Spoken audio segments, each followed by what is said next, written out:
This is me, living with cystic fibrosis.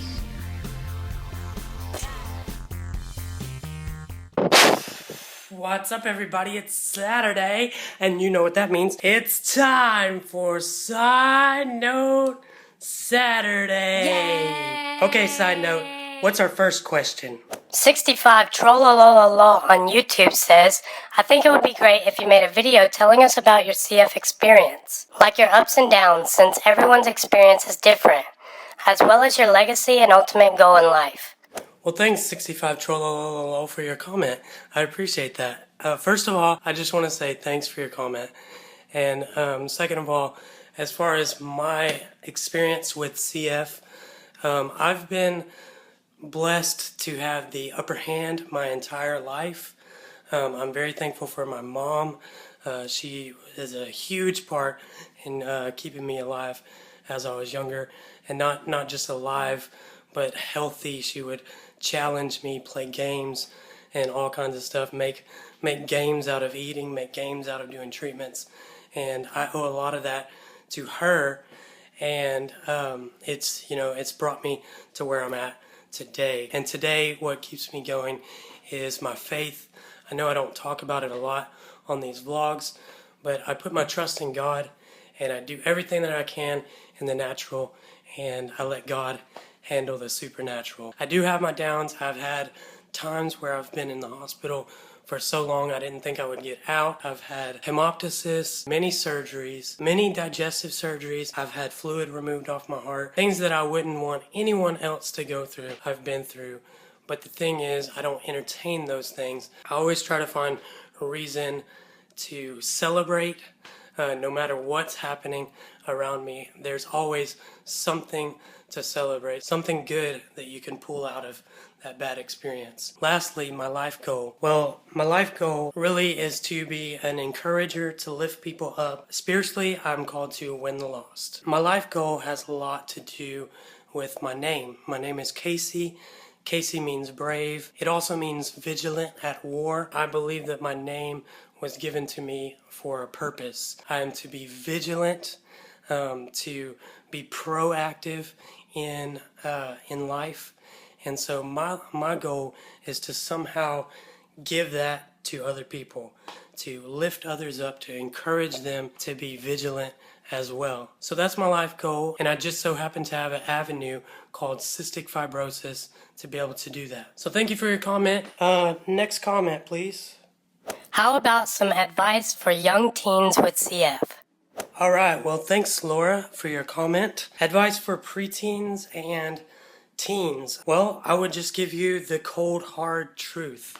Whenever I was 13 years old, I decided I didn't want to take any medicine. I kind of entertained the thought, what would happen if I didn't take my medicine? Like, maybe it'll just go away. So I did that, and nothing went away. A lot of things got worse, and it got to the point where my doctor looked me in my eyes and said, if you want to see your 18th birthday, you're gonna have to get serious about this. It was then whenever I realized that I'm doing my treatments and nobody's really looking, so I just pour it out, or I'll lie and say, yeah, I did a treatment whenever I just did an inhaler and I didn't do a full vest or whatever. It was then that I realized that I'm not hurting anyone else but myself. So with that mindset, it's really a maturity thing. You have got to understand that ultimately you are responsible for your own health. That goes with anybody. It doesn't matter if you have CF or not, but CF especially, you are responsible for your own health. And I know it doesn't make sense right now. I can't make it make sense to you. I can just say what I know from personal experience. And I know that my 22-year-old self right now is very thankful for my 14-year-old self, 15-year-old self, 16-year-old self that decided to do treatments the right way whenever I did. I didn't do everything perfectly, and now I'm in the position where I want my 35-year-old self to thank my 22-year-old self. So I just think about it like that. In the long run, you're ultimately hurting or helping yourself, no one else. So that's the mental side of it. The practical side, if you're having trouble remembering your treatments, remembering those things, if you have a cell phone, make timers. notifications, things like that. Remind yourself to do it. Whenever I was younger, we didn't have cell phones. We didn't do any of that stuff. My mom would get a rubber band and she would rubber band my enzymes to the handle of the door just like that. And so before I would open the fridge, I would see my enzymes right there and I would remember to take my enzymes. Okay, I'm getting long-winded. We've got to move along. Our next question is, what's our next question? Bah ha ha ha ha. I love that you say nom nom nom when eating non-malicious food. Well, thank you, V. Jose. It is pretty non-malicious, I gotta say. Have you had a PICC line before? What is the difference between that and just normal IVs? Okay, PICC lines. Yes, I've had PICC lines. Now, I'm going to tell you from personal experience.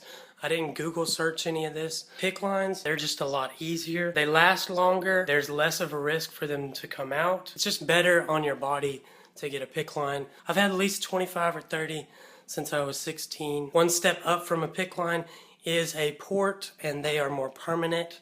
I've never had a port. Thank you for your comment in memory of March, and we'll go to the next one. Do you ever chew that food or just inhale it? So you mean whenever I go, nah, do I inhale it or do I chew it? Well, let me tell you about it. Whenever you eat as much as I do, you got to find ways to entertain yourself. Thank you, Cassie, for your comment. I appreciate that. Next question. I'm curious about relationships and how to tell other people you have CF. All right, bro, this is what I'm talking about. You follow me on Instagram, you could check the feed and find out what exactly I said. But for the general CF public people that watch this vlog or hear about this vlog or whatever, that's a good topic because relationships are very important, especially with CF. A lot of times you could feel alone, you could feel like nobody loves you or whatever. And so I want to talk about two kinds of relationships: friendships and then the dating side of relationships. First of all, friendships. It depends on the situation. Okay, so if I am at a birthday party with a friend and there's not really a connection to CF, then I just kind of go with the flow, hang out, whatever, and we'll connect and we'll be friends on that level. And if we're not friends, we're not friends. If we're friends, we're friends. When we become friends and everything and we hang out and CF comes up down the road, maybe we're at a restaurant and I'm eating my enzymes and they're like, what's that? And then I'll be like, oh, well, I have to have these for digestion. If there's an avenue to tell somebody about CF, I do it. If not, I don't really, because that's not me. I know that CF doesn't define me. If it comes up, it comes up. If it doesn't, it doesn't. But ultimately, it is better for you as a patient. This is a big part of your life. You should definitely tell your friends that you have CF. A lot of patients don't look like they have CF. When you tell somebody, their first response may be, no, you don't have CF, whatever. But that's honestly their problem. So that's that. But as far as dating relationships, as a guy with CF in a relationship, it is best to be straight up 100% honest before you ever start getting in a serious relationship with somebody. Number one, if she still likes you after you tell her, then she likes you for you.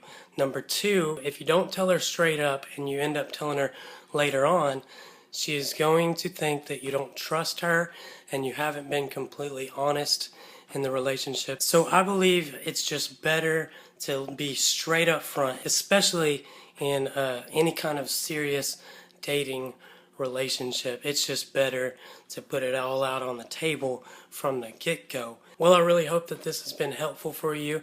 Thanks for watching. If you have any more questions, I'm going to be doing these types of vlogs on Saturdays. It's called Side Note Saturdays. Push aside the vlog and answer your questions. Thanks for watching. Let's breathe.